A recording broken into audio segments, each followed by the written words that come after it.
Yeah. We got a spicy episode coming, bro. Matchday 3, brother. Matchday 3, man. The people have voted. We're going to talk about Argentina versus Saudi Arabia first over Mexico versus Poland. Yeah, no, please. Why not, right? And I mean, first off, Saudi Arabia, take a bow. Oh, my God.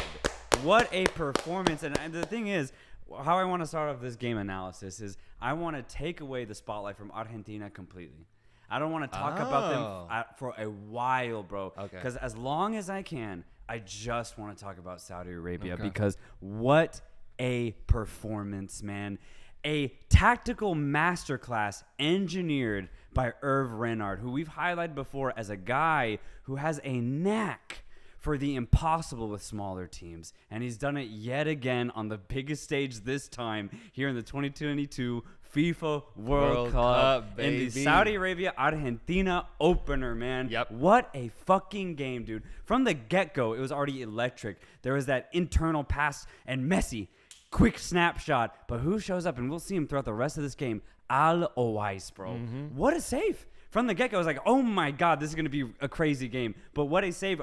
It honestly gave me Ochoa vibes. Like, low-key. Literally, Yeah. I was like, holy shit. The keeper's here. He's engaged, and he's wired in because that was a really tough save, in my opinion. Wasn't too wide, but it was coming at him quick, and he got a big paw to completely deflect it wide. And I was like, okay, we're in it. Let's go. Come on, Saudi Arabia. At least keep this as tight as you can. And then what happens a little bit later? Penalty. A fucking penalty. And I thought it was so cheap. I really do. Look, I understand I guess why they called it, right?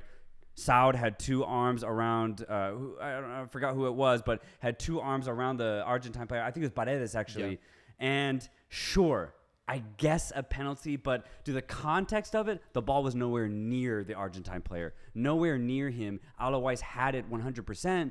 So if the ball's not even threatening, why call it?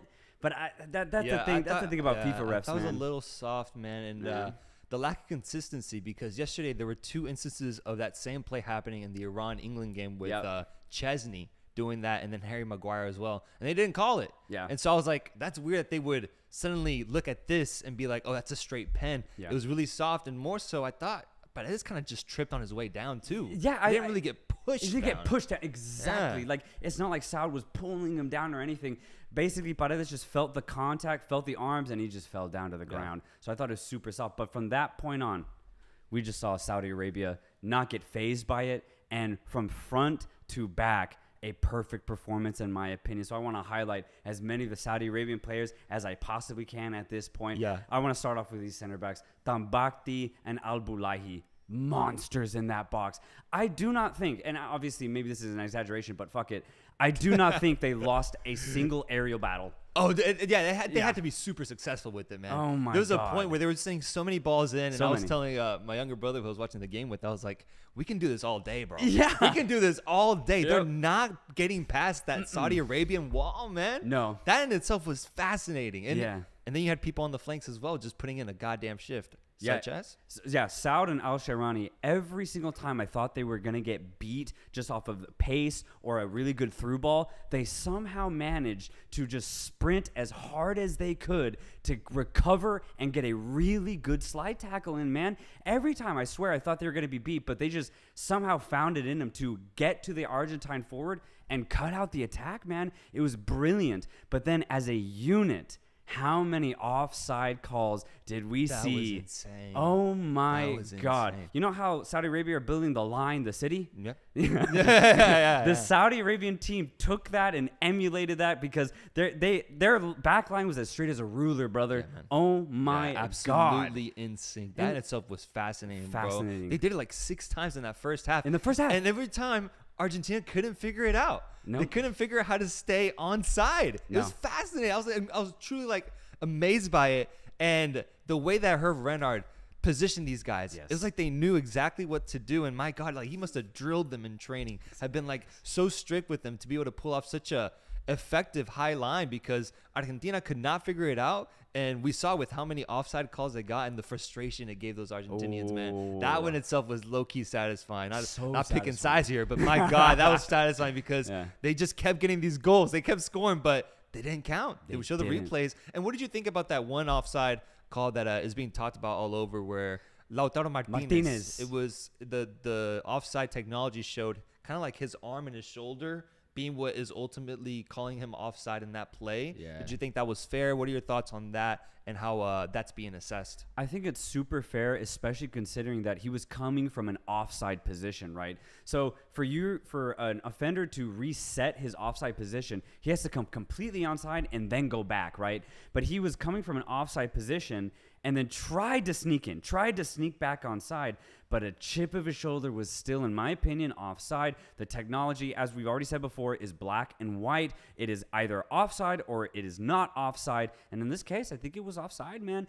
But what's crazy is that what I love about the modern game is that if this game was played 10 years ago, Saudi Arabia would probably lose this game because Argentina get 2 goals. Oh, dude, yeah. Argentina would get a penalty and 2 goals, but 2 goals would have been offside in today's game. Yeah. So thankfully, because of that technology, Renard's like, we're playing a high line because if we get him, we know 100% that it won't be counted. But that's what really got me from that point on is they received that penalty, and I thought that was going to phase them. Same. I thought that was going to get to them, and I thought they're going to get steamrolled for the rest of the game. And then these minutes kept passing. The offsides kept getting called, and Saudi Arabia just stayed in it. Yeah. They stayed in it. One guy I want to highlight, Mohamed Kano. Yes. Bro. Oh, my God, dude. Yeah. He had so much flair in that midfield, but also ball playing ability, fighting for every single possession. Yeah. He was clinical for Saudi Arabia's retention of the ball and also just providing like a bit of excitement on the pitch because he kind of I felt like he was motivating the rest of these players to just show out. He was playing his absolute best game that I've seen him play. And that first half, he really stood out to me. Even though they were losing, he was a big standout for me. And then following the second half, everyone else kind of stepped up in an incredible manner, which we'll get into. But yes, it's that player I want to highlight in the first half. Some comments I want to read with a couple donations here. Go ahead. Okay. Juan Rodarte. That sliding tackle on Messi in the box. Yes, that one was that's what I'm talking about. That wide coverage. Every time they recovered, they found a way to get to the ball cleanly every single time. So impressive. Yeah, that was awesome. That was a good moment. Santiago Rios. I'm Argentinian, and as soon as the final whistle went off, I thought about this recap and how Soltero was going to react. Never waking up for a game this early ever again. Shit. Few more. Angel Bautista, the left back played him onside. The picture was leaked, and it was confirmed that FIFA made a mistake by doing the offside law on the wrong player. I think he's talking about. I'll have to see the image then because I didn't see it. Right, I didn't see it. Based off of what I saw, it was the center backs. But maybe if I could, I'll look it up after the stream to see what he's talking about. Because if that's true, then shit. But we'll talk about that tomorrow. Then I guess. El Rey Vélez, love the podcast, guys. Keep up the great work. I'm a Mexican supporter from Anchorage, Alaska. We got Alaskans viewing this thing, man. Hell yeah, nice. Appreciate that, brother. And 2 more. Okay, Angel Bautista. Well, Argentina only had maybe 2 players above 6 feet, and even though Saudi Arabia won, I have never seen someone play a 7-3-0. But that doesn't matter. You conceded 2 goals, brother. I don't care how defensive Saudi Arabia were. You guys got done in. Yeah. But beyond that, to finish on that offside trap, after Saudi Arabia got like the second or third one, that's when like you said, that's when I realized I was like, oh, these guys are drilled. These guys have practiced this for a while, and they came out with a very specific game plan, and they set out to it, and it ended up working, as we kind of pointed out. But another player I wanted to point out in that midfield alongside Mohamed Kano, I think, I forget how to exactly pronounce the name. It's like Al-Makli. It's something like that. Al-Mukali. It's something like that. I believe he's the number 8 possibly, or maybe that was Nawaf. Either way, if you know who I'm talking about, this guy covered every single blade of grass on this fucking pitch, bro. Oh, my God. Dude, he was everywhere and very aggressive too, man. I remember there was a moment like in the 20th minute after Argentina had already scored, obviously, but Saudi Arabia were really holding Argentina. There was a moment where Tagliafico got the ball out wide and he was a little bit advanced and he just got hit. Not a foul, but a very aggressive crunching tackle. And Tagliafico looked at the Saudis he's like, shit, man. And he was like, that's another thing is that these Argentines did not sign up for the amount of physical presentation that Saudi Arabia gave them. They didn't sign up for it. I don't think they expected it. They didn't expect it at all. Completely surprising for them to go toe to toe physically, man. Yeah. They were not afraid of the Argentine players. But then on the ball, they were also kind of matching up as well. Didn't someone get magged at one point? Oh, yeah, I think there was a mag at one point. It was either Al-Faraj or Kano, I think, who megged him, man. Yeah. I was just like, damn. It goes to halftime 1-0. And how did you feel at halftime? Did you think that there was a chance that they would get back in it? Were you like, we'll see? They had that sort of magic? Because I remember feeling that there was a little bit of hope there, but I still felt that it was destined to be Argentina's game to win. Yeah, no, absolutely. So going into that halftime, I actually was pretty high on Saudi Arabia as far as their performance. Look, I'll be honest. Going into this game, I still had Argentina winning, but the difference is I knew Saudi Arabia was going to at least compete. But you're right. Going to that second half, I had a lot of hope that Saudi Arabia would get at least one chance to try to equalize it. Did I have them scoring two? I don't think anybody did. I didn't. But I knew that they would compete because they finished that half really strong, bro. So for them to immediately start off, 5 minutes into that second half with a beautiful goal from Al-Shari. Yeah, oh, my God. Let's work through that, man. Yeah. Let's unpack that because Messi gets picked. Yeah. Messi gets picked. And then from there, I think it goes to Feraz, the striker. He kind of fumbles it a little bit, but it actually falls directly into Al-Shadi's path, who's already going at full steam. Yes. So he just takes it. He's like, all right, mine. And then he just goes at Cristian Romero, who just can't catch up to him. He just couldn't catch up. No, and that's another question is should he had started because he ended up getting subbed off and having Lisandro Martinez come in. I saw people think that maybe he was a little bit too raw to get that starting nod. He was still recovering from that injury. Yeah. And maybe that's what showed in that specific play because the shot went through his legs on the way to the corner of the net, and it was perfectly placed. Perfect shot. It was just a perfect shot in that moment. And the celebration was amazing, man. The crowd, which we haven't talked about yet, the crowd was ecstatic, man. When they did the national anthem, Argentina went first, right? Yeah. And it was a classic Argentina World Cup national anthem where it's just so passionate. It gives you chills. The Argentine fans showed up. It's menacing, man. Every time you see it, I'm just like, damn, like Argentina is here to show up, to perform. But what's crazy is to see that get followed up by a just as equally as loud national anthem with Saudi Arabia's, man. Yes. Saudi Arabians were in attendance, bro. Yes, They showed out, and it was so loud. It was so potent, so powerful. And that in itself was like, oh, shit, like, they might be outnumbered here. Argentina might actually have less fans for, like, the first time in a long time at a World Cup. And when that stadium saw that goal go in, it just went nuts. Nuts, man. I went nuts, bro. Yeah. I screamed louder than I've screamed in years, man. I went crazy, bro. But you're right, dude. The beginning of that game, after that anthem and the players started to pick out their positions on the field, one thing that really stood out for me, every Saudi Arabian player looked cool. They looked calm, man. They looked excited to play this game. A very different aspect from looking at Iran and Qatar because they looked nervous at the beginning of the game. But these Saudis, bro, dude, they looked really collected. And I think you already used this word. They didn't have any fear against this Argentine squad. And it showed before kickoff. Yeah, incredible performance. So at that point, 1-1, and they just built off of it. Man, Argentina could not really settle down. And the second goal? Golazo. Bro. Golazo. Bro, man. Oh, the my stadium God. was shaking, bro.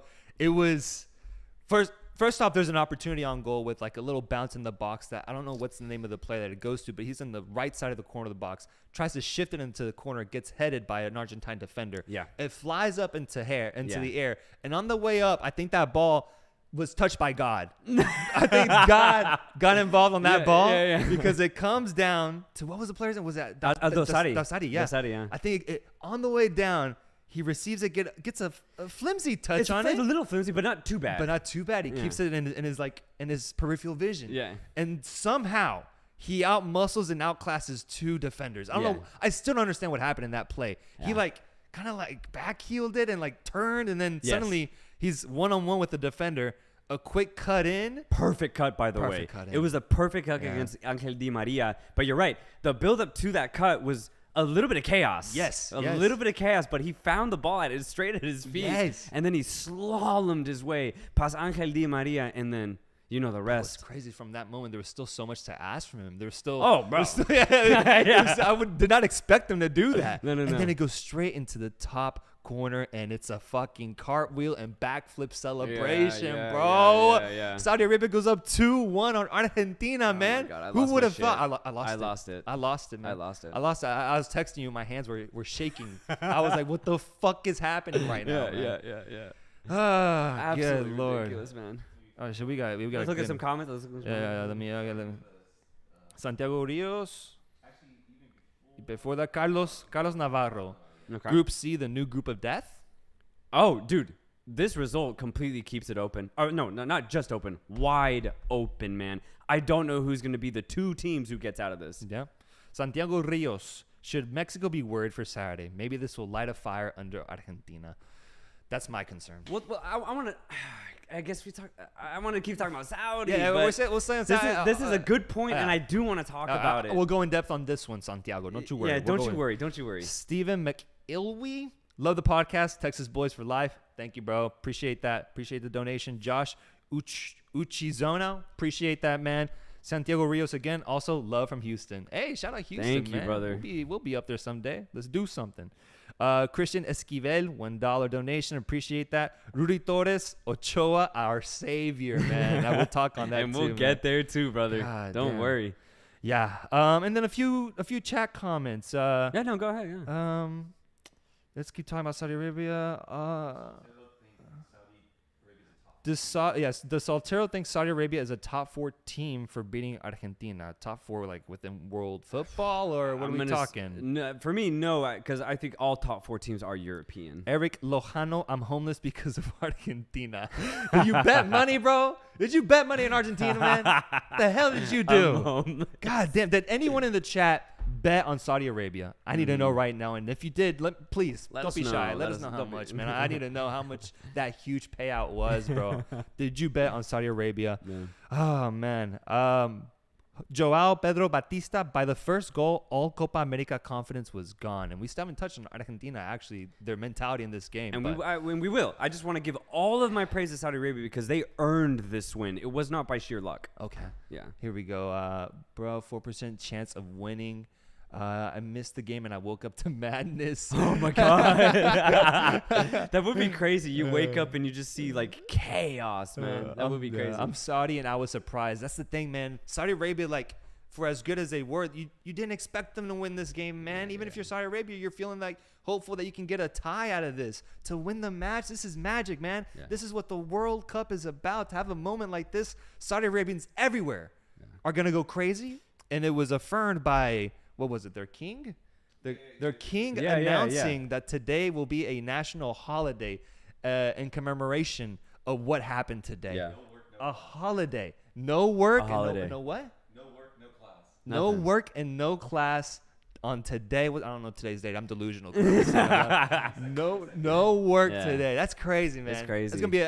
I would be looking forward to this for the rest of my life, man. But that actually is a really good point because I remember in our Saudi preview where we might be low-key one of the few people who actually gave a lot of praise to how technical this team was going into this tournament.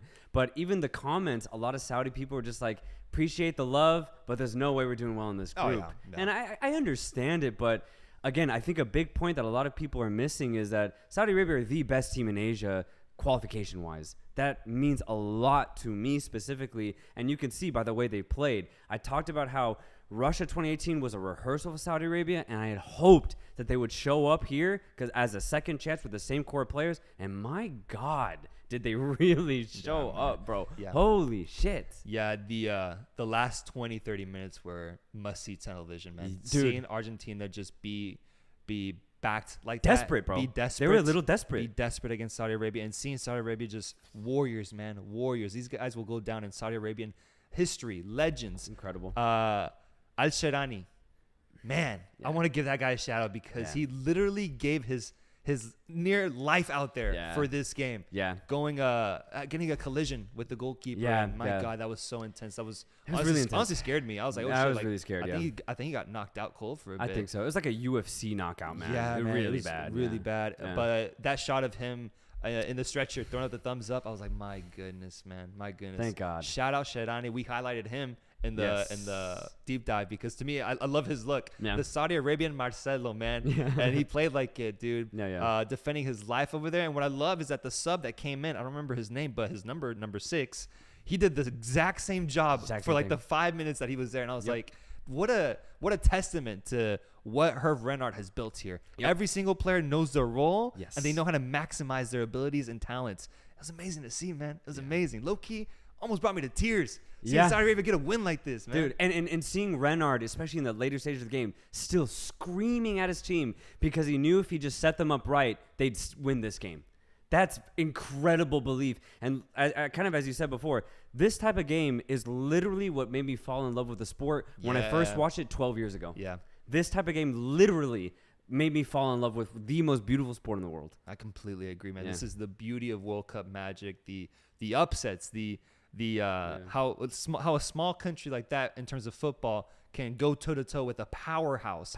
36 games unbeaten, man. 36. Hey. We're about to get into Argentina then. Yeah, we're about to. Let me read a couple donations here. Mauricio Ramirez got to go to work. We'll catch the rest later. Been up since 2 a.m. and took naps in between games and half times. Dude, you got to do that. Dude, you have to. It is rough, man. It's rough.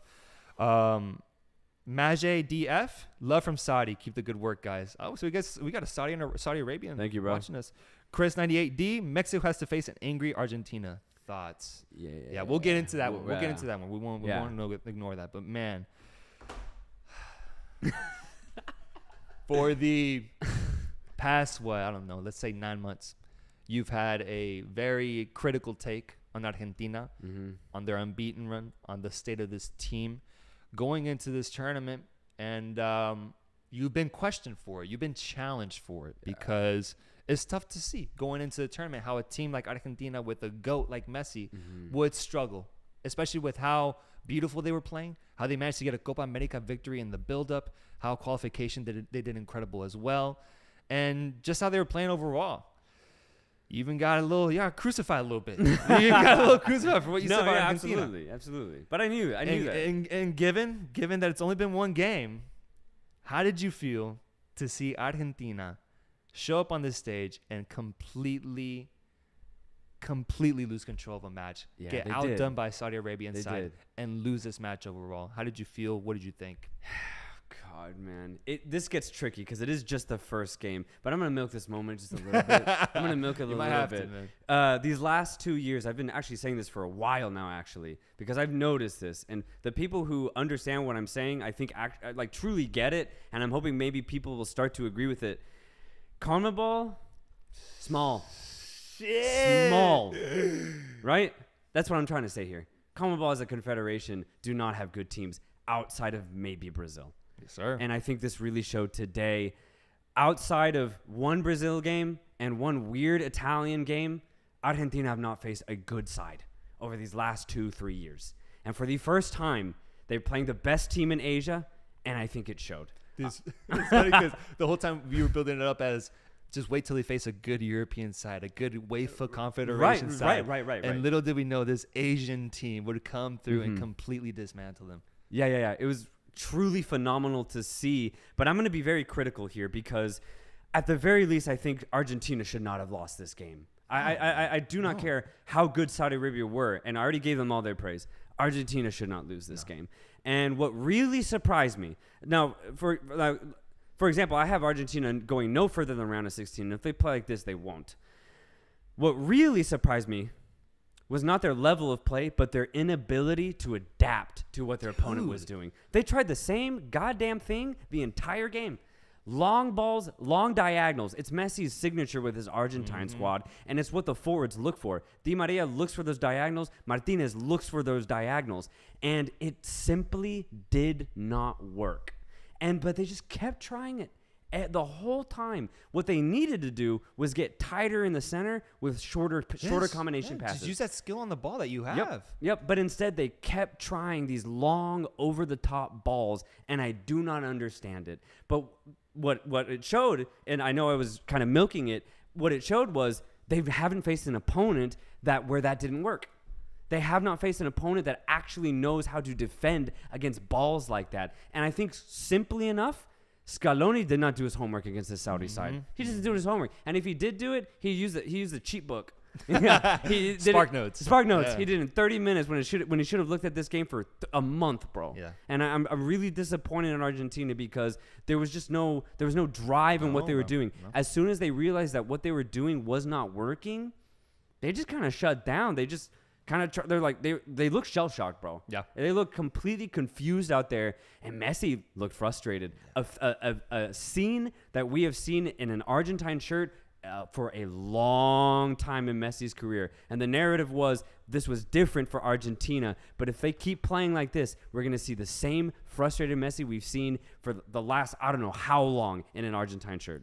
Yeah, the luxury they have this time is that it happened in the first game. They have a chance, especially with that Mexico-Poland result. They have a chance to redeem themselves. But my God, have some pride, man. Yeah.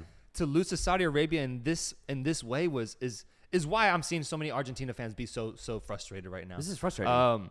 The lack of ability to adapt, I think I do agree with, man. Those offside calls show it in full display. Yeah. To get called offside like 5-6 times in a row and just the same thing happening again. Figure it out. Play differently. Stop sending these long balls in. Stop being out of position. Yeah. It was so frustrating to just see them just continue to do the same damn thing. And it eventually led to giving Saudi Arabia more momentum, have them feeling better about themselves on the ball as well. And ultimately ended in one of the biggest upset, if not the biggest upset we've seen in the World Cup in probably the last 20 years, man. This is a monumental win for Saudi Arabia. But, dude, Argentina, man. Argentina. I'm truly just disappointed. I'm disappointed. Man. It should have been much, much better here. And now it gets very, very tricky for them. Not just within, like, the group and getting points and getting out, but mentally. These guys, like you said, these guys reverted back to literally 2018 Argentina. It was the same damn thing. And for a minute, I felt like I was watching them from 4 years ago. Dude, that's crazy. So fucking similar, man. Yes, because one thing that was really poor about today's performance was they just were individual. It was just Di Maria. Once he got it, he just tried to dribble past the Saudi player. Was not working. Martinez tried to get involved, but ultimately really couldn't. Messi did what he tried to do and just dominate on the ball. But you're right. What we had seen Argentina make them really successful in CONMEBOL qualification, they completely abandoned that as soon as things got really tricky. And that, I think, is very concerning. But after all of that is said, there is a small positive here, and I think you already said it, in the sense that this is just the first game.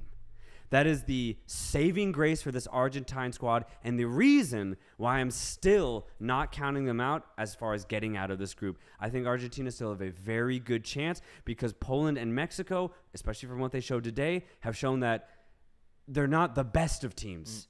And Argentina can try to take advantage of that. The thing is, though, is that now this is going to be very hard, though, for everybody, man. Yeah. There's no longer a clear path for Argentina. It was supposed to be an easy third match game. Now they're going to have to win both games. Yeah, I love it because going into the tournament, I felt like Saudi Arabia was looking at this tournament like, I'm not in here with you. You're in here with me. On some Rorschach Watchman shit. Yeah, I saw that the other day. Yeah, and it's crazy because now they're topping the group and they face off against Poland next, Saudi Arabia. Yeah, they could easily win that match if they play the same way, man. Yes. Poland was not impressive today. Yeah. And then finishing it off with Mexico in that third match, Saudi Arabia might have a more secure spot in those first two seeds. Yeah. And it's going to be Argentina, Poland, and Mexico fighting for the second slot. That's insane. If it ends up panning out that way. Yeah. Hopefully Saudi Arabia doesn't lose this momentum, man. Right. Don't get too carried away with what happened today because, man, bro, national holiday right off the bat. That's gonna. I hope that doesn't affect them mentally and kind of switches something off. I hope they can use that as a pedestal to launch themselves into an incredible round of 16 appearance. Yeah. So that'll be interesting to see how that pans out. Yeah. No, absolutely. And to kind of talk about what a couple of our commentators or a couple of viewers have been saying in the sense that, does this make Argentina a little bit more dangerous? I think it goes both ways. You can look at this either way. The way I see Argentina, I see them as an injured tiger in the jungle. So now they're wounded. So their opponent can either be fearful of how aggressive Argentina will be, and I expect Argentina to be very aggressive now. I expect them to protect their wound and go off on their opponents. But you could look at it the other way in the sense that if the opponent can find their wound and just keep poking at it, Argentina will fall. Yeah. So this can go either way as far as how Argentina is going to react to this new pressure. Dude, that's a perfect build-up, man. Yeah. That's perfect. Mexico is the next one to face them. Are they going to be able to detect those weaknesses and take advantage, or will they play into their aggressiveness and ultimately get exposed? Yeah.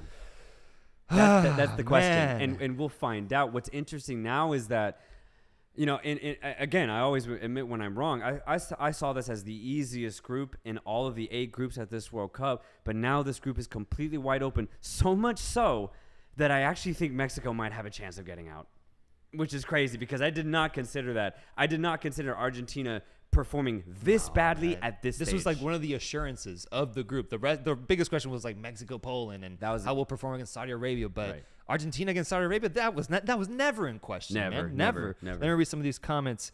NBGV Michael, God, I love international football. Yes, man. sir. I fucking love it. Diego Toledo, for me, this game was like Mexico versus Germany 4 years ago. Yeah, I think so. Very similar very vibes. similar feel. Yeah. Very similar feel.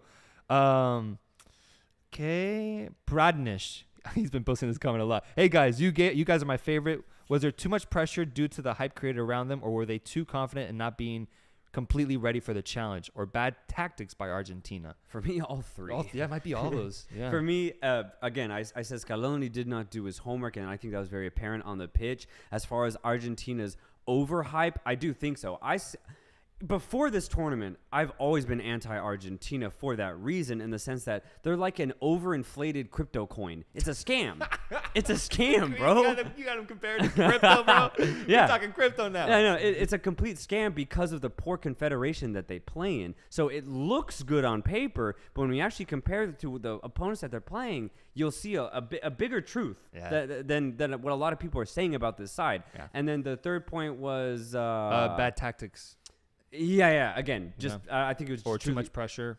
Oh yeah. There was a lot of pressure. Well, there's a lot of pressure on both Argentina and Brazil, because I think Brazil and Argentina almost have 20% picks of winning this tournament. So there's so many people think they're going to lift it, and there's good reason to think so, but that's a lot of pressure. Yeah, I'm glad that I chose the other South American powerhouses. I feel much better about my Brazil pick now. Yeah, I do. I would too. Seeing how Argentina performed today. Should we move on to the next topic, because we have a donation here from Eric Romatowski. Okay. My Polish friend. Polska. Love from New Jersey. Polska. Yeah. I think it's time that we transition over to Mexico, Poland, unless you have something else to say. I do not know. Yeah. Let's do it. All right. Mexico faced off against Poland, and it ended in a 0-0 draw. I'll get straight to it, man. Please. Straight to the moment of the game. Robert Lewandowski is given a penalty. He goes up to step up to it. His opportunity to score his first Polish World Cup goal, by the way. Doesn't have a single one to his name. That's what's crazy, yeah. And I'm nervous. I'm nervous seeing him step up. I'm nervous seeing the whole call play out, because I thought it was a little bit questionable. I also thought it was a little soft as well. The referee calls it, and I start getting nervous, because I'm just like, fuck, dude. This could be our tournament here. Yeah. If Robert Lewandowski scores, I don't know if I see ourselves breaking that Polish defensive block anytime soon. Mm-hmm. He starts walking up towards it, man. What happened? Oh, man, I can't believe it, man. He shoots it low and to the right, and guess who, man? Yeah. Guess who the fuck steps up and saves Mexico once again? This man spawns in every 4 years at the World Cup, and he's done it again, man. It's none other than Guillermo San Ochoa making the goddamn save. Probably the first time I've seen him save a penalty. Jesus Christ. No, Going low to the left, booting that thing out, and it stays 0-0, saves Mexico's World Cup hopes, and keeps them in it. Yeah. Keeps them in it, bro. I was fucking hyped seeing that shit, because for a moment, all that hope and faith I had was gone. It left my body for a minute, man. Yeah. I gave up. I was like, fuck, dude. It's Robert, man. It's Robert. It's Bobbert. And Ochoa isn't known for his penalty-saving prowess, so it just didn't seem to add up in my mind. But then the shot goes up, he saves it, and I'm just like, bro, he's done it again. He's done it again. Santo Memo, man. Ochoa, San Ochoa. I'm reading some of these comments. Yeah, please, let's give Ochoa praise in here, man. Ochoa praise because he saved us this time around, kept it 0-0, and Mexico and Poland end up getting a point each out of this game. Yeah. Your thoughts on the penalty? Yeah, so once he saved that penalty, I just had the biggest smile on my face because, as you said, every 4 years, you can almost basically count on one of the best keepers to be at the tournament to be Guillermo Ochoa. And I didn't think he'd save the penalty, but once he saved that, I forgave myself, and I was like, I'm sorry, Ochoa. I'm sorry I doubted you because he will go down as the best Mexican goalkeeper at a World Cup, I think, in history. Yeah. I see it very difficult for any keeper to do what Ochoa has done for over a decade now, man. I can't believe he's done it yet again, but at the same time, I should believe it because when he steps up for Mexico at a World Cup, my God, does he deliver. We got some crazy stats here. Maddie says Memo didn't save his last 31 penalties before Luis. Oh, my God. That is crazy, dude. And what's crazy is that Lewandowski has only missed like 7 or 8 penalties out of like 70 in his entire career. And one of them is now Ochoa. Yeah, dude, no way. Jose Macias Ochoa for Presidente of Mexico. Wyatt Chapman, Ochoa praise. Serox M, Memo saving Mexico's group stage qualification streak. I love it, man. Yeah, yes, I love it. He really is what's keeping us in line. Now let's talk about the actual game. Yeah. That was interesting. This match was interesting.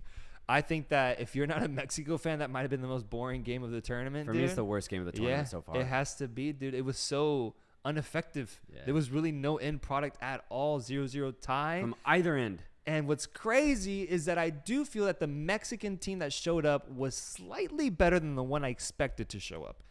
Just slightly. I actually didn't think we would take it to Poland as well as we ultimately ended up. We had more possession. We had the more dangerous opportunities if you remove Poland from that penalty shot, because outside of that penalty, Poland didn't do shit, man. They didn't do shit. They couldn't get more than 2 passes stringing together, man. It was awful from the Polish side, but it was also kind of part of their game plan is what I was noticing. Like, that's kind of what they do. Yep. They kind of just sit back, they let you come at them, and if you can't figure it out, they'll try to find a way to counterattack and maybe get a penalty call, which it almost ended up working out for them. But as for Mexico, man, offensively, all we have are our wingers, dude. Alexis Vega and Chucky Lozano, praise. I give them good praise because they tried. They tried everything they could. They try to be creative. They try to be incisive when they were on the ball. And every time they were on it, that was the only time I had some sort of hope that they would be able to generate a goal-scoring opportunity. Our midfield cannot create shit, dude. No. They can't create shit. We have no creativity in the midfield, and this game exposed it like no other, dude. It was so lackluster. It was slow. The rhythm that we play at is insane when you compare it to how like France plays at. France is so quick, passing quick, boom, boom, boom. Yeah. Mexico, dude, it's a slugfest, man. Yeah. It had me feeling drowsy, dude. I was already tired as hell, and I had to watch Mexico play, dude. Oh, good Lord. But that, and then just tactically, I just don't think this team has the best tools to be able to get a result here, because it was like the sexiest. It was like the 60th minute after the penalty, and I was like, I don't think we're going to get a goal, dude. Nah. I really don't. If anything, our best opportunity was the Edson Alvarez like long range shot / cross that was going central, and then Henry Martin got his head on it on the way there. Yeah. And if that ball just goes a little bit more towards the right, that's a goal. But Yeah. it's a little too central. Yeah. Outside of that, nothing else was truly produced that you could say would have been a goal. And it ends up being a tie for Mexico. And I'm a little disappointed, but at the same time, not surprised. Yeah, I actually like that point because Thanks, after that game ended, I was like, if you simulated Poland and Mexico 100 times, it would probably end 0-0 every single time. Yeah. I genuinely think so, because you already highlighted it, and we highlighted it beforehand, bro. This Mexico side is not that good, man. I mean that, and I don't mean that disrespectfully. This is just watch your tone when you say that.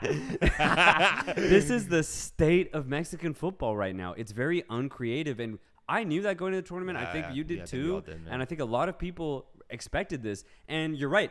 I expected Poland to also just be average. Again, I think the two weakest Euro teams were Poland and Wales. Okay. And from what I saw from Poland today was a very mediocre side, right? Yeah, the thing is, since I rate Europe so highly, this makes sense because a mediocre Poland is still good enough to get a tie against Mexico at this point, right? So this result did not surprise me whatsoever.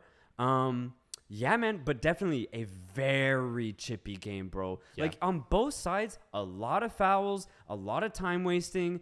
And it was just a very physical game. And actually, that is one thing that did surprise me about Mexico in the sense that every time Poland tried to go forward, Mexico's defense was actually pretty good. Yeah, good defense. I'll give them that. Like Jorge Sanchez, even Gallardo were very quick to close down the space for Poland. And that's why Poland literally could not pass forward, bro. It was actually really bad. Yeah, we didn't give him any time on the ball. No. Chucky was getting involved too. The offensive players were like coming back and being a part of the defense. That was nice to see defensively. It definitely was. And another player outside of Lozano and Vega, I think the only other player that really stood out as far as like, oh, he put in a good performance was actually Luis Chavez. Yes. I thought he distributed the ball really, really well. Unfortunately, though, he's just not as attack-minded as you would want him to be. So he's not looking for the through ball. He's not looking for the ball over the top. That's not his game, but the game that he did play was very good. Yeah. So I like what Chavez did for this Mexico side. Thoughts on Herrera starting? Dude. Yeah. Weird for me. He's a Tata minion, dude. He just loves going with him. I didn't think he deserved the start. Same. Honestly, if anything, I'd rather prefer Guardado getting the start there. Low key. Over Herrera. I mean, Herrera had some bad moments in this game too. He couldn't keep up with like the touches at times. Would send some bad balls in. But overall, I just didn't see anything from Herrera outside of maybe a few defensive plays. Nothing offensively. Nothing, man. Nothing, dude. And but something I want to say is that what really frustrates me about this game is that it feels like a missed opportunity, man. Because you put this Polish side up against the 2018, 2014, and 2010 Mexico teams, and it's an easy win. Oh, yeah. It's an easy win, dude. Yeah. And so that's rare to get an opportunity like this in the World Cup. To face off against a European side like this low of quality, to get a draw out of it, man, I'm just like, fuck, dude. What a missed opportunity here because we get this win and suddenly that game against Argentina doesn't look so menacing. You get a win against Saudi Arabia and you might be through with just that. Yeah. But we weren't able to get it because the talent and creativity of this team is just not there. Let me read a few super chats here. Miguel Hernandez, can't believe I'm saying this. I can't believe I'm reading this. But Antuna needed more minutes. It's funny because when he came on and actually did something, I was like, huh. I was like, Antuna. Completely agree. He actually had a decent impact for the short amount of minutes he was on there. Yeah. But at the same time, I was questioning, like, would this not be a game to try out Diego Lainez if he was on the squad? A little bit of creativity, a little bit of just offensive will. Like, I don't know. I feel like this would have been a good match for him to try, but instead you have Funes Mori on the bench as the only other option there. I'm just like, God damn it, man. Yeah, you at that point, you don't have options. Just don't have options. Yeah. Yeah, at least Diego Lainez could have provided something special. Man. Santiago Rios, would y'all consider to do an in-person watch party for the final with the fans of the pod? For the final, I would consider something. Consider some anything, sort of watch, even for any knockout game. Consider anything. Yeah, honestly, I would love to here in Austin if we have a good contingent of fans that are here. That's something I actually don't have. I actually don't know how many of our fans are here in Austin. But maybe we could live stream it too. Just watching the game. Maybe we get some viewers on the pod, dude. That too. That'd be fun. 5 minutes each. Antuna has pace. Oh, 2 more super chats. Let me see. Eric Mamatowski.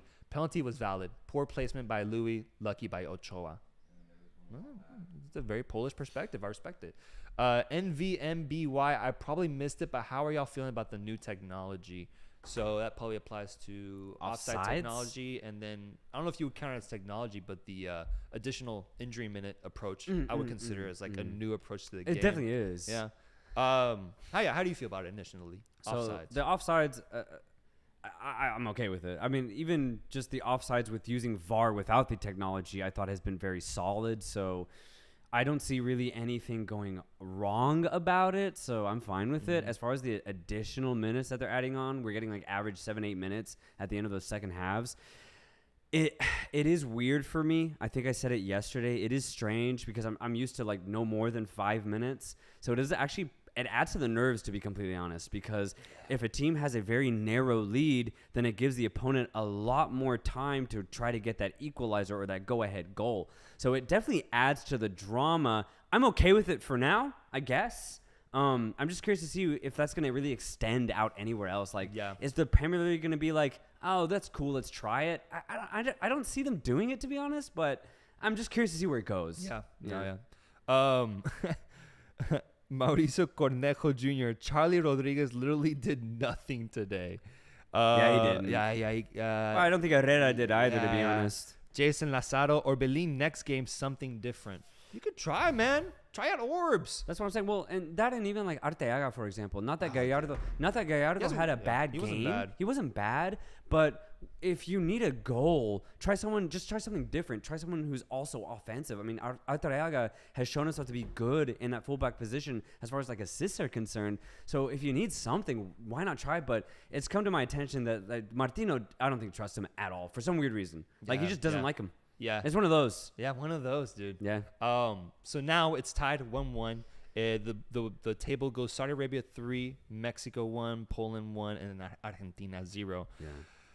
Let's talk about how we see a path here for Mexico to get out or potentially get eliminated going forward, because they now face off against Argentina on Saturday, 1 p.m. over here, headlining game. I love that shit.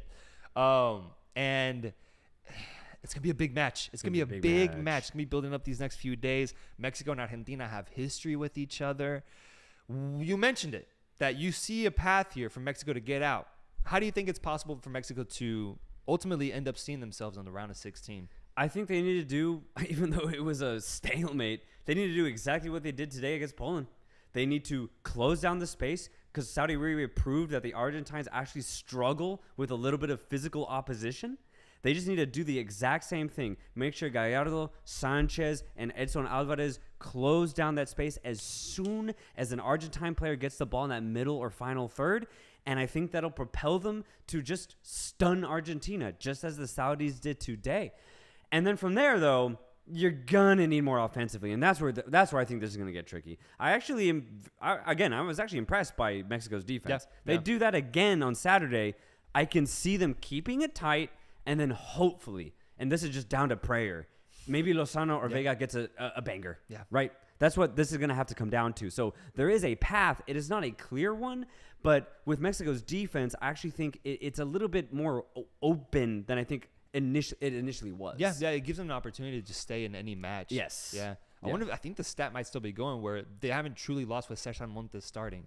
I think that might still be going. Oh, yeah. I'm not sure. I need to check, though. Yeah. But I know I'm a little bit all over the place here, but there's so much I want to talk about. No, please, man. The national anthem from Mexico, once again, was something truly special. Dude, the Mexicans, as they always do, showed up in Qatar. We had Mexicans in Qatar, bro. Beautiful. In Qatar, man. I loved it, Showed the fuck out, dude. Yeah. It made me so proud to see that. And more specifically, Alexis Vega, dude. Not just tearing up, weeping, bro. Weeping. His eyes were bloodshot, man. Dude, he made me cry. Yeah. I'm not kidding. Because I had to. I had no choice. Like, I was looking at him, I was like, bro, like, this is one of the most emotional national anthems I've seen for a player. Yeah. And I was just so surprised. I was like, man, I didn't know Alexis felt that deeply, but it was beautiful to see, man. Beautiful. That man cares about his nation, and I loved it because he followed it up with probably one of the better performances from the Mexican players. I thought he was great. He was great. Man. Yeah. He was tenacious. He was aggressive. Yeah. And although a lot of his shots didn't fall, I love that he was just slinging it outside of the box, just trying it out, whipping a ball in to see if something happens. Literally, him and Chucky were like identical twins in that sense. They were just trying whatever they could to create and score a goal. Yeah. And so for me, it just felt right that Alexis did that following that national anthem, man. It was beautiful to see. Beautiful to see, man. We got a super chat here. Bayard Dejaco. Offensively, Iran was much better than Mexico and Poland. Huh. In a way, yes, because in the few chances that Iran had, they actually were very, very clinical, right? Whereas both Mexico and Poland could not create a clear-cut chance. They just couldn't do it. And I guess actually to talk about Poland just a little bit as far as how poor they were, I expected Poland to not have the ball. I expected Poland to not create that much. What I did not expect was for them to struggle to even pass the ball. Yep. It was really poor from Poland, man. No player, not a single one, could get going. And it comes down to what I kind of said in our Polish preview. I think Zielinski's way out of position, man. He barely touched the ball today. He cannot get involved if he's a part of the offensive line with Robert Lewandowski.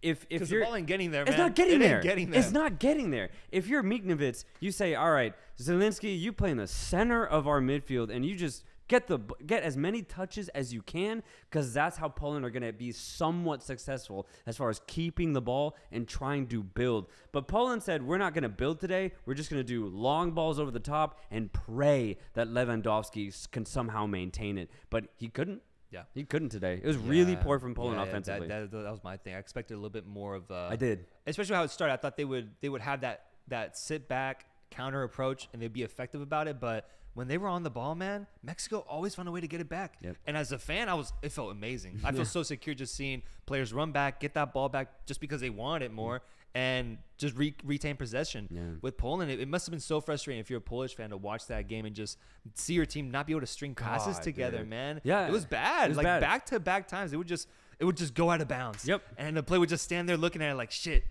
we'll try again next time. And I was just like, good Lord, this Polish side is not it. Oh, out of form, bro. Matty Cash, heavy touch after heavy touch, and I expected him to be a little bit tighter on the ball. Zalewski got subbed at halftime. Like, that's how bad of a game he had. That's how bad of a game the entire Polish side had, man. There was just no influence on the ball whatsoever. And again, credit to Mexico's defense because they caused that. Yeah. Mexico gets a point against Argentina, and then they beat Saudi Arabia, 5 points total. Mexico makes it out. That's the only way possible. Mm-hmm. Yeah. I could see them potentially being able to figure out the Saudi Arabian side in that third game, coming off of a tie against Argentina. If anything, their mindset has to be, we have to get points out of every single game we play. We cannot leave a match with 0 points. Yes. That's the way to do it. Because Argentina got 0 out of today, which is crazy to say. Got 0 out of today. So if we can make sure to just get points out of every single match that remains, it doesn't matter what Argentina does, there's a chance for us to make it out. I don't think I see Poland ultimately finding a way to get into that second spot with how they played today, man. I could see Saudi Arabia taking it to them, maybe getting a draw against them. I could see that. And then I could also see Argentina being the team that gets the dub on Poland as well. Yep. I actually completely agree. And that's where it's going to get tricky because for as good as Saudi Arabia played today, I still have questions on how consistently they can score, right? So you're absolutely right. I could see Poland somehow getting a draw against Saudi Arabia. And if Mexico can just find some sort of creativity, then maybe they could beat a tight Saudi Arabian side. But I will say this. If Saudi Arabia played the exact same way they played today against Argentina, then they're winning every game. Yeah, no one's going to beat them. That's crazy. Yeah. That's crazy to even fathom, man. Yeah, that is crazy. 9 points out of Group C for Saudi Arabia.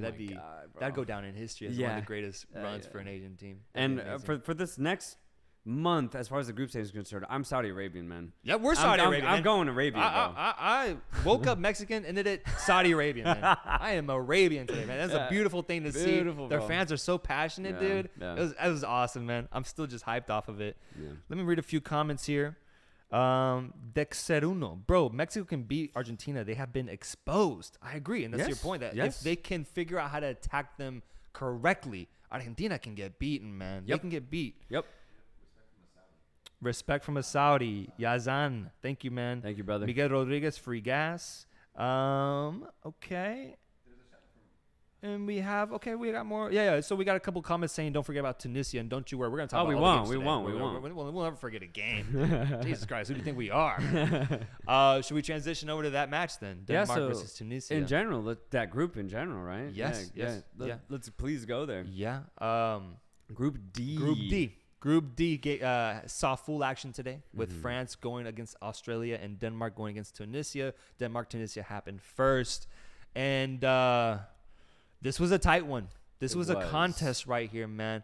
It was really cool to see Yusuf Nsakni be on the pitch and literally do what you had basically hyped him up to do, which was just have incredible moments on the ball, man. Bro, he had incredible moments on the ball, man. I want to go back and look at some of the things he did. There was one in the first half where he he put the ball on the other side of the player, ran around. When he was in the midfield? When he was in the midfield. Yeah, I saw that. And I was like, holy shit. And then a perfect through ball. Perfect. I was like, oh my God, he's here. Yeah, And this man. is what I've been waiting for. Msakni to show up against a European side to prove that he could have played at the highest level. And then right off the bat as well, Laiduni. Oh my God. What the character of the World Cup so far. Yeah, so far. I love it when a player just takes on the role Yeah. and becomes a character of the tournament, man. He's going to be part of that World Cup highlight reel at the end of the day because he got that slide tackle on Christian Eriksen like 2 minutes in, and immediately, like, it wasn't even warranted, honestly. It wasn't. But he just starts tapping his chest. He starts going nuts. And I was like, this guy, man, what a character. Yeah. But I loved it because he kept doing that the whole match. And he was trying to just infect the rest of his teammates with that energy and that passion. He's like, bro, we're at the World Cup facing off against Denmark. Let's go up against them. And for that first half, I felt like they actually were able to go toe-to-toe with Denmark. Absolutely. It was actually, in my opinion, very similar to how Saudi Arabia shocked Argentina. I think Tunisia actually shocked Denmark with how physical they were, and it all started with Laiduni. But off the pitch, bro, it started with the Tunisian fans, man. Did you see how red that stadium was? Yeah. Like, I swear, 85, maybe 90% of the stadium, Tunisian. Incredible. Makes sense, right? They share a language, Arabic, I believe. So it makes sense that Tunisia is like, screw it, let's go to Qatar and show up for our team. And my God, did they show up, bro. What a stadium, what an atmosphere for Tunisia. Essentially a home game for them. And, dude, I think it actually kind of made Denmark a little nervous, man. Yeah. Especially in that first half where Tunisia had the opportunity to just go at Denmark as often as they could. And what really got me and what really surprised me in a way was how physical Tunisia was. But not surprising in how sturdy they were defensively, because we highlighted that before that. Yeah. We said Tunisia, at the very least, are incredibly disciplined. And we saw everything of that defensive discipline today against Denmark. Yeah, I get that. I do agree with that. But I felt like I still saw something slightly different from this Tunisian side that I didn't see at AFCON, man. Ooh, and maybe it was a little bit more offensively, the flair that we saw. Yeah. I'm not sure what to pinpoint it as, but I was surprised because Denmark was shook. They realized that they are not going up against an easy opponent here. And for the longest time, they could not form a play that was actually threatening. No. It wasn't until, I believe, the Christian Eriksen shot at the top of the box where they were kind of countering and on the way towards that final third, and he just slings it, and you got the goalkeeper, Darmian. Damien or something like that. So Damian made a really, really good save, and I was truly impressed with that. It was a good save. And then before that, there was that opportunity that they had on goal that Kasper Schmeichel pulled out a worldie of a save in the process of. Yes. Fully stretched Kasper Schmeichel. Yeah.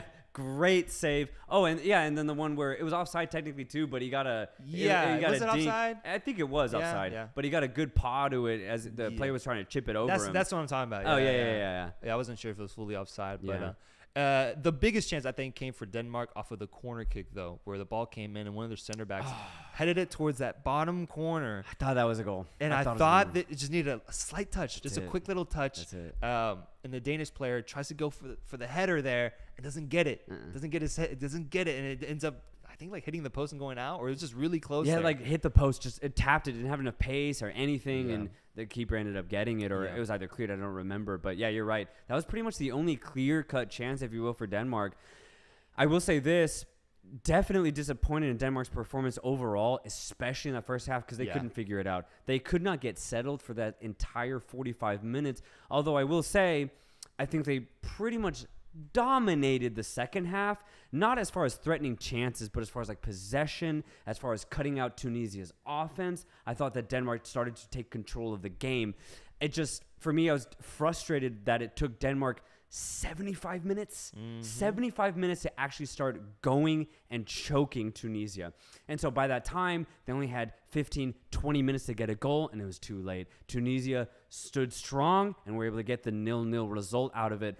Although I will say, if there was 10, 15 more minutes, I think Denmark would have broken the deadlock. You think so? I think so. And that's why at my overall analysis of this entire game is, yes, I think Denmark did disappoint.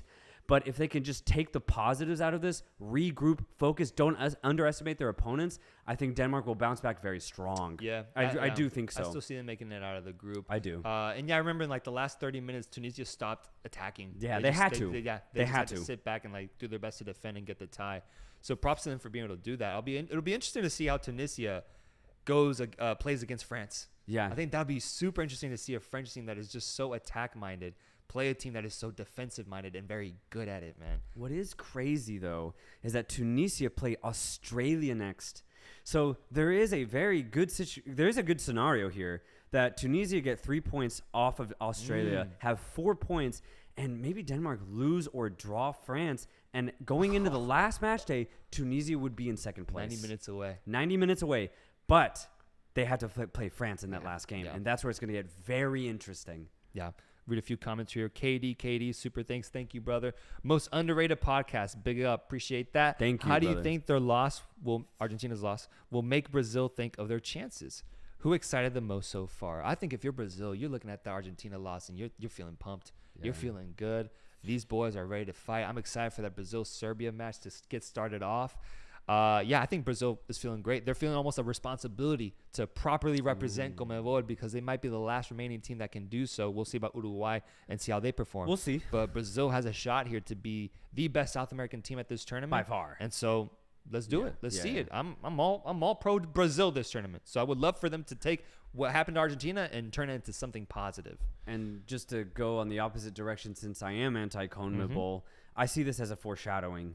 I see this as Serbia looking at this result and going, "Oh, we can beat Brazil then.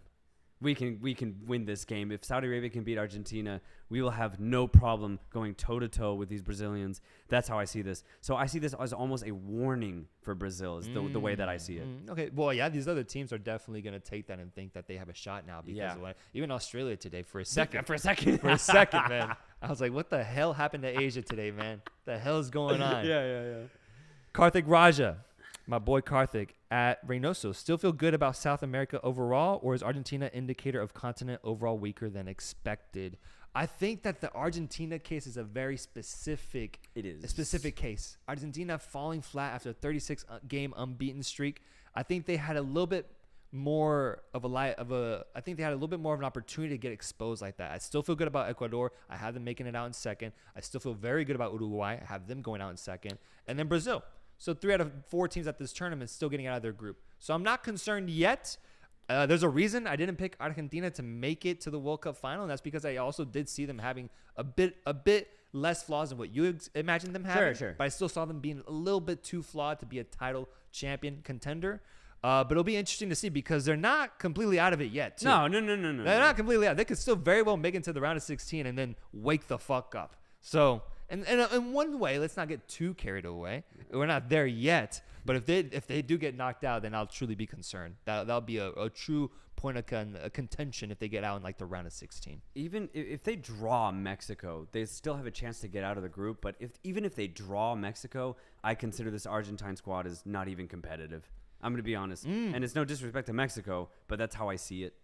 And if they draw Mexico, they ain't it. They ain't it. Like even remotely. That would go down as one of the biggest like misleading teams we've ever seen in like world international football. And that's why I genuinely think Mexico have a good chance here, because there's so much pressure on Argentina to perform now, and Mexico. I hope Martino says that. I hope he's like, look, guys, we have no pressure, but we can topple a giant on Saturday.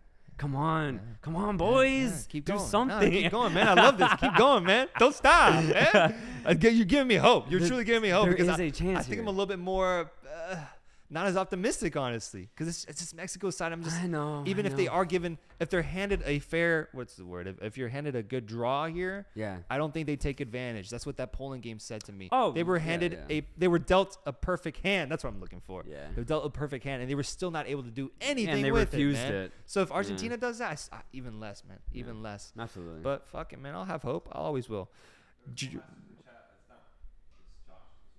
Josh Uchizono, how are you guys feeling about Germany versus Japan? Oh, we'll do our we'll cover that. We'll cover the futures. we'll preview the games for tomorrow. Yeah, we'll do the futures in a Denmark, bit. Tunisia. Anything else we want to say there?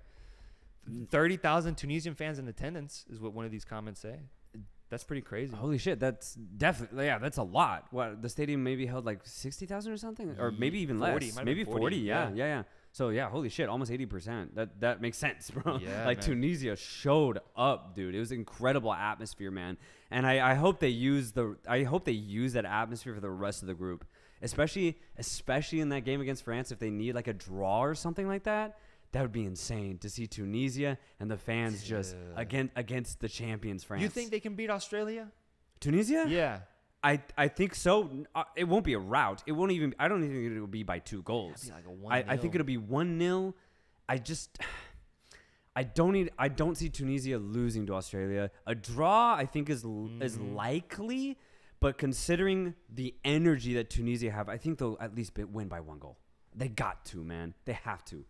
But I still stand by the fact that I don't see them getting out of this group, even if they beat Australia. Fair. And in the meantime, Denmark plays against France, and that's going to be a good matchup because Denmark, in a way, has France's number if you go based off of Nations League matchups. That'll be interesting to see how that pans out because if they can get even a point out of France, that'll be huge. That'll probably guarantee them second place. I think so, man, because I'll be honest, I think no matter how good Tunisia play against France, they will not win. I see max Tunisia get a draw, and I say like 70-80% chance that they lose, man. Like maybe even higher. Like no matter how good Tunisia play. So yeah, I still have Denmark getting out of this group for sure. Yeah. Last game of the day, which was nice to just have 4 games in one day, dude. It just did not stop. It did not stop. And I was excited. We were excited because we were like, let's see the defending champions defend their title. Let's see them go up and fight that World Cup champion curse and show that ain't happening this time around. And what happens, bro? In the 9th minute. Jesus. Australia gets a goddamn goal, and I start questioning my existence because I'm just like, bro, this is real then. This is a real curse. What the hell is this about, man? How does this happen? Australia gets the goal, and I'm thinking, is this Saudi Arabia 2.0? And within 30 minutes, France turns the game around completely, 2-1 lead up to that point, in which case I completely fell asleep after that because I was so sleep deprived from being up early. Yeah. And I had you cover the game for us as a Give and Go correspondent. So tell me, what the hell happened the rest of the game? Because by the time I woke up, it was 4-1, and France was looking great, man. Well, that's all you need to know is the scoreline, man. Because in this case, the scoreline basically tells the entire story, other than the early goal from Australia. I actually do want to give just a slight amount of praise to Australia here before I get into French. Do we have to? Just a little bit, because one thing that surprised me about Australia, especially in those first 15, maybe 20 minutes, was how good they were on the ball. I mean, that goal was actually really well done. A really good switch cross-field ball to Matthew Leckie, who takes it in stride. Hernandez breaks his leg. and then Matthew Leckie gets in on goal. A perfect leading low cross. And who's there? Craig Goodwin with a roofing shot to get it past Hugo Lloris. Australia up 1-0. It was truly a beautiful goal. Like, and without Australia context or anything, it was a gorgeous goal, man. The moment of the tournament for Australia, probably. I don't know if they can score a better goal than that. It was a beautiful goal. And even after that, it took France a little bit to string a couple of offensive passes together because Australia was closing down space and they were getting the ball. Aaron Moy was pinpoint on his passing. It was pretty good from a technical standpoint. After 20 minutes, though, you can see the Australians already getting exhausted from having to track Tchouaméni, Mbappe, Dembele, Giroud, Griezmann. It's too much. It was too much for the Australians, and it is what I think everybody had predicted to see. France simply just overpowered an inferior Australian squad. No disrespect here. You're facing the reigning world champions, and I think it really showed because I think no matter how bad France would have played, their sheer quality would have won them this game no matter what. I mean, Mbappe was just going off as often as he could. Poor Atkinson is going to have Mbappe PTSD, man. Oh my God. And there's a moment in the second half where Mbappe tried to absolutely humiliate him and try to get a direct nutmeg. Mbappe gets it out wide. Atkinson's lining up one-on-one, and Mbappe goes for the meg. Not even in motion, off a static position. Jeez. Yeah. He tries to absolutely embarrass him. Luckily, Atkinson gets it. Like, he doesn't let it happen, but it would have been stupid. It would have been absolutely stupid. But, I mean, France, from just a technical perspective, is exactly what I expected. Incredibly offensive. Griezmann had a field day, lobbing balls over the top, through ball, combining with his midfielders, Rabiot, Tchouaméni. Rabiot had a good game, which we had kind of expected. See that. Yeah, goal and assist to kind of start off the game for France, get them in that 2-1 lead. Dembele looked good. Dembele looked very effective, as he has with Barcelona for this French team. And Giroud coming in for Benzema, man. Giroud getting a goal, maybe even 2 goals, actually. No, he did get 2 goals. Yeah. One complete lay-in goal and the other a header. So Giroud having a brace today after not scoring in 2018. That's pretty crazy. But it makes sense, man, because Giroud is a complete striker at the end of the day, man. Like, he may not have the flair that Benzema has, but his build-up play is almost as good as Benzema, and he's actually a low-key very good finisher, man. Giroud is a perfect striker for this French team, and he showed it today. There's so much I like about this French team. The one thing I will say, similar to England, the defensive midfield and backline did not get tested. Obviously, they did concede, but so did England. I think that's always going to happen, especially if you go forward with all of your players and just the way that France play in general. Yeah. So they did not get tested. So we will see. We will see on Sunday or Saturday, I forget which one it is, how that backline ultimately does against a better team in Denmark. Dude, I was surprised Saliba didn't start, though. Oh, yeah. No, so was I. He didn't get a start. Yeah, Konate getting the start instead. That actually did surprise me because Konate's been injured all season for the most part, and Konate getting the start, that definitely did surprise me.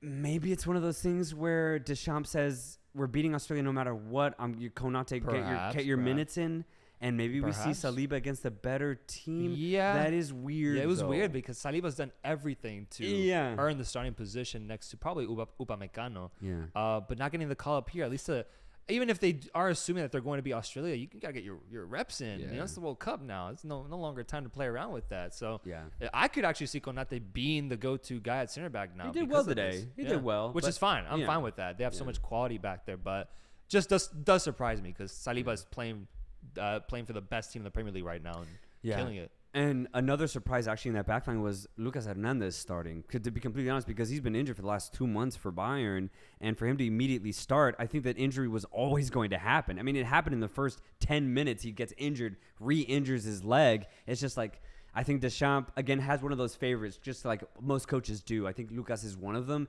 And since he was given the green light to play, he's like, all right, Lucas, you're starting. But he was never, I don't think he was ever ready to actually play. I think Theo should have started from the beginning. And as soon as Theo Hernandez came on, he was incredibly effective. So offensive as we've seen him at Milan, but also a very good defender. He has so much pace, so much athleticism. He was very good, and I expect Theo to start in that left-back position for the rest of the tournament, and it's not a downgrade. Damn. It's not a downgrade for me in that position. So France looked very good. Not a lot to say in this game, to be honest. Interested to see how both Denmark and France do in their second game. Yeah, this group is interesting because of the role Tunisia plays in it, man. Yes. They could spoil some dreams here, bro. Yeah, they could. They really could. But that's Group D for you. And so anything else we have to say about today's games before we preview tomorrow's? Do some poll. I want to know what people think about Tata today. Was Tata good, bad, or mid? How did Tata do today? Yeah. Tata... Yeah, because he made some interesting moves with Antuna coming in, Charlie Rodriguez coming in, bringing in Raúl Jiménez as well. But none of the subs other than Antuna did anything, man. Put mid in the middle and then bad at the bottom. Thank you very much. Yeah, I want to know what people say. Joaquin says he was mid. He was mild. Gerald Davis, he was okay. Jordan Torres, he should have subbed off Vega. Saludos a Reynoso desde Michoacán, México. Vamos, carajo.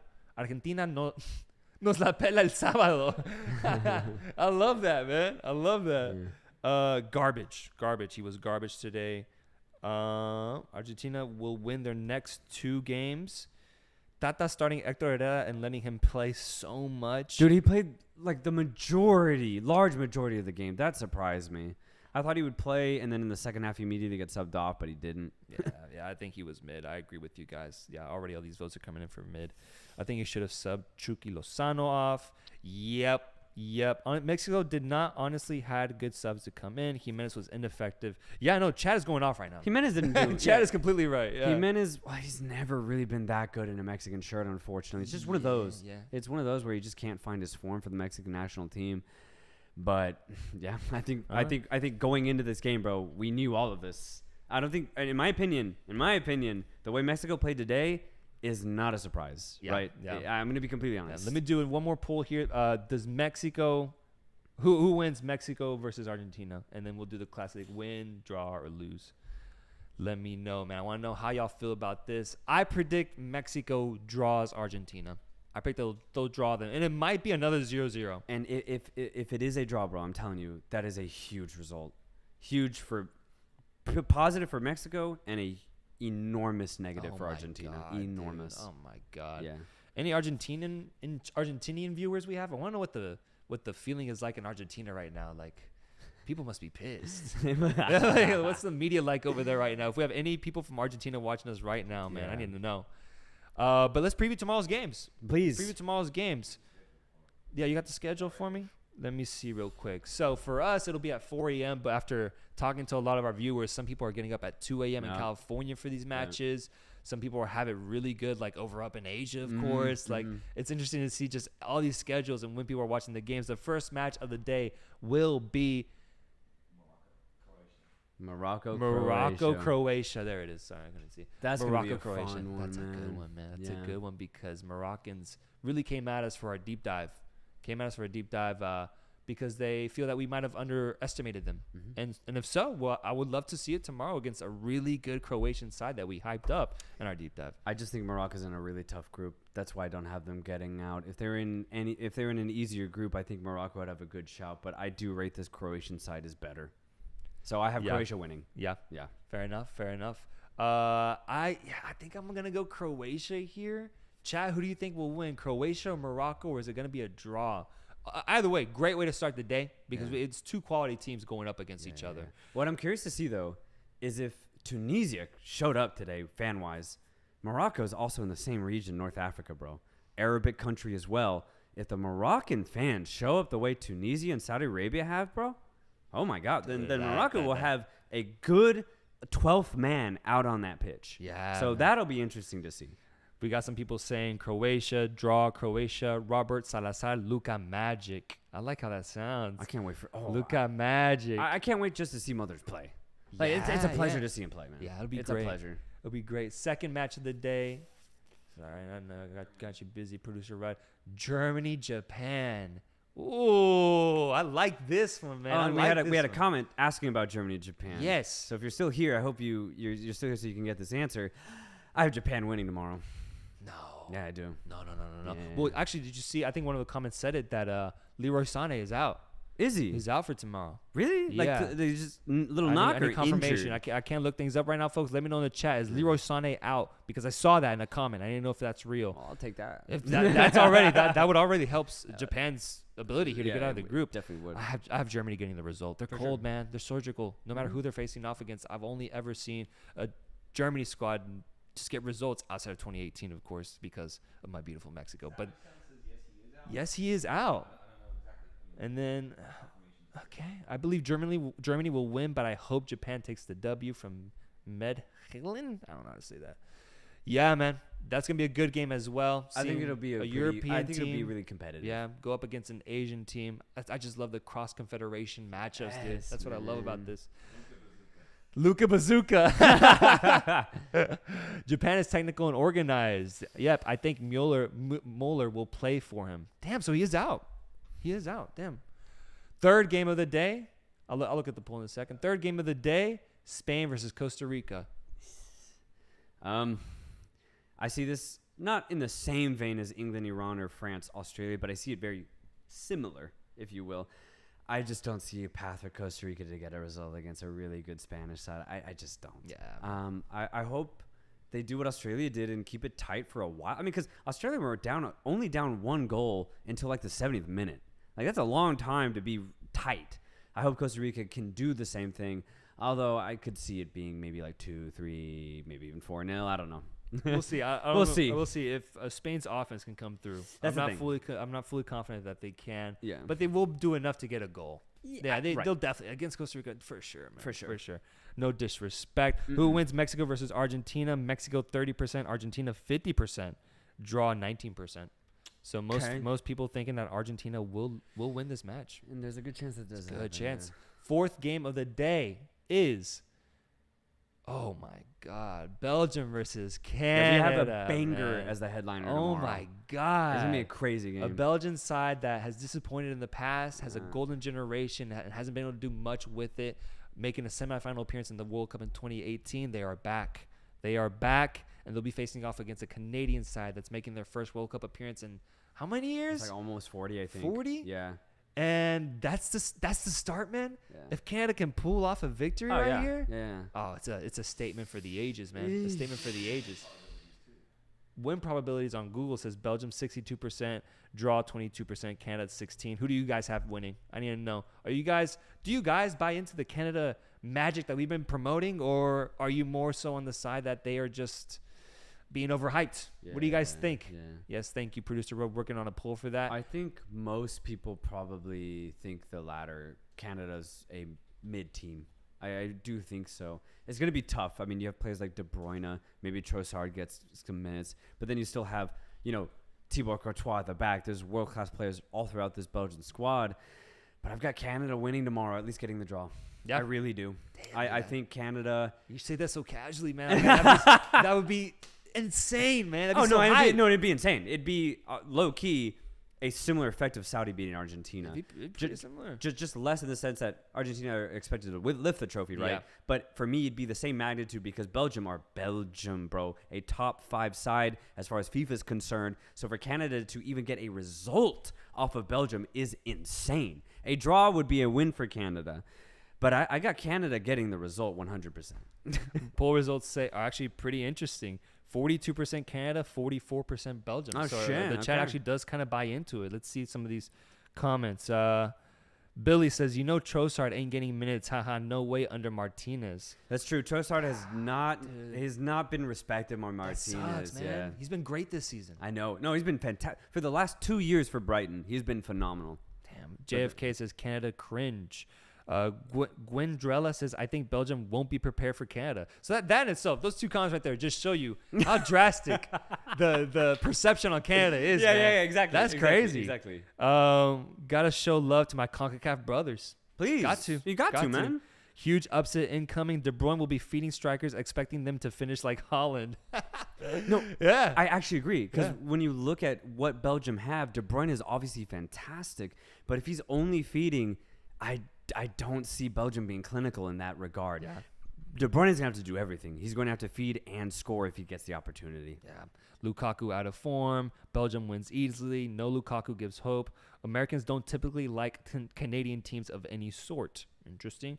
CONCACAF number 1. To be fair, if KDB and Hazard play well and if Lukaku does well, ... Don't see Belgium running over Canada. Canada will make it tough for Belgium, but Belgium wins it. I could see that too. I can see. I don't think Belgium is gonna run over Canada, man. I don't think they'll run over them. No, there's no way. The way that they play is how I think is going to be their entry into potentially an upset because people just don't know how Canada plays. Nope. CONCACAF could never figure it out. Yes, these teams are better in Europe, of course, but I just don't think they expect it. Yeah. I think they just see them as another CONCACAF team, and that in itself. If they see them that way, bro, take advantage and get a victory over this questionable Belgium team. No, 100% because, yes, this is Belgium's golden generation's last chance, man. This is it for them because a lot of their players are going to be completely just past like the 32-year age mark. There's no way that this same contingent of players can go for another major tournament. So for that reason, I see this golden generation as needing a little waxing, man. Yeah. Because for me, it's dirty, it's muddy, it's been on the shelf for 12 years. Yeah. And it's not shiny anymore. So for that reason, I have this new young buck Canadian side really taking it to Belgium. Awesome, man. Yeah, it's Matchday 3. Matchday 4 will be tomorrow. We've been rating every game of the tournament. I did this in 2018 where I rated every single match on a scale of 1 to 10 with 1 decimal point and just kind of gauging like where each team lands in terms of entertainment, in terms of quality, in terms of story, atmosphere. And for context, like for example, we gave Qatar versus Ecuador a 6.8. That game was all right. It was carried by the fact that it was an opening match, but United States versus Wales was an 8.3 for us, right? Banger game. What do we rate Argentina versus Saudi Arabia? For Guys, me, 1 to 10, what do you rate that game? Just in terms of entertainment, in terms of what you saw, it's got to be like a 9.7, man. For me, it's the best game of the tournament so far. And like, oh my God, dude, that game had me. I almost had a heart attack. Bro. Yeah, man, that's got to be high up That there. game was insane. Yeah. Mexico, Poland, 6.5. For me, it's the worst game of the tournament. Yeah, just from like you said, an entertainment perspective, quality, even atmosphere. It got quiet at times, man. Dude, yeah. Like people were just like, shit. None of these teams can do nothing. It kind of hurt though, because I was looking through Twitter and I was seeing like a lot of these English pundits that I follow like talk about the game, and they're like, turn the game on for 10 minutes and immediately turned it off. And that's just weird when you consider it. When you talk about Mexico, bro, Mexico is usually a really entertaining team to watch at the World Cup. Yeah, God. But this time around, man, people weren't even interested, bro. No. Let's see. Savage Sound says 10. Boban says 100. Billy says 9.3 easy. Yeah. Carlos Salinas 9.2. Eric Schilk 9.6. 9 point from some sleep eye. Yeah, man. Yeah, I love it. And then Mexico 5.2, 5.5. Jay-Z Uniga 3.4, 5, 6. Yeah, man. Yeah, we got a great game today, and then the best game today and the worst game today. Probably. Yeah, we did. We did. If I wasn't a Mexico fan, I probably would have struggled to watch that game. Oh, yeah. 100%. But I'm going to keep doing these ratings and probably going to try to put them on like a spreadsheet or something, because it's just so fun to ultimately see who ends up winning. In 2018, the winner for the best match was France-Argentina. Yeah, so back and forth. I think I gave that like a 9.8, man. Okay. Yeah, it was a great game. But yeah, man, any other thoughts you had before we head out? Chat, any other thoughts y'all want to say? Anything else you want me to read out? Anything? Any questions? Shit. No, not really, man. I'm genuinely really excited for tomorrow's game. Japan, Canada against Croatia, or Germany and Belgium. Like, those are two huge games that, like today, could dictate the rest of those groups, man.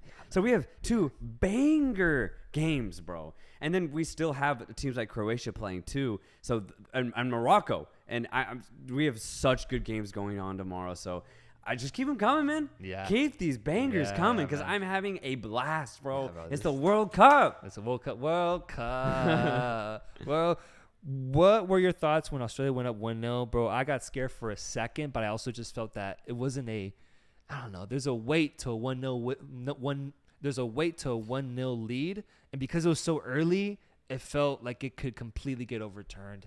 Yep. And that's exactly what happened, man. That was my feeling. The difference between Saudi Arabia going up against Argentina and Australia was Saudi Arabia had a true game plan, and you had already seen it for 70 minutes. Yes. So once they took the lead, you're like, oh, shit, this is very, very real. Whereas Australia, they took it so early in the game, nothing was settled, so you could not predict how it was going to turn out. 10 minutes later, you're like, okay, France is going to win this game, even though it was still 1-0. Yeah. So that's a very, very two big differences there. And so I agree. Even though Australia won at 1-0, I was like, France is going to win this. I can't believe that second goal went in for Saudi Arabia, man. I can't believe it. Oh, my God. That's a dream of a goal, man. I'm going to watch those highlights all night. Oh, my God. All night, dude. Oh, yeah. What a fucking match, man. What a game. I think maybe just remind people they can watch all the stuff on like the video. It's a bit nice if they miss parts of the. Oh, okay. Oh, go to the live tab. Yeah. So we have a couple questions about if you people trying to catch up on what we said. We talked about Saudi Arabia at first, so I believe that you can just scroll back. Can you? Yeah, you can scroll back and watch our thoughts on Saudi Arabia versus Argentina. Following that, we did Mexico versus Poland, and then after that, Denmark, Tunisia, and then lastly, France versus Australia. So that's all here. Make sure just scroll back and look through the videos if you missed out on it, because I know a lot of you guys stepped in a little late. But yeah, we're gonna close this thing out, man. Love these live reactions. Love the fan involvement we're getting. Yeah. Thank you guys so much, man. Honestly, thank you. You guys have made this even more fun than what I expected, dude. I look forward to it every single day. But tomorrow is gonna be another good match day, and I cannot wait, bro. I cannot wait. So please get some rest, folks. Please sleep. For the love of God. I'm on like 3 hours of sleep right now. I'm tired. I'm gonna knock the fuck out after this. Yes, sir. But get some sleep, and we'll see you early in the morning, man. Later, guys. Peace.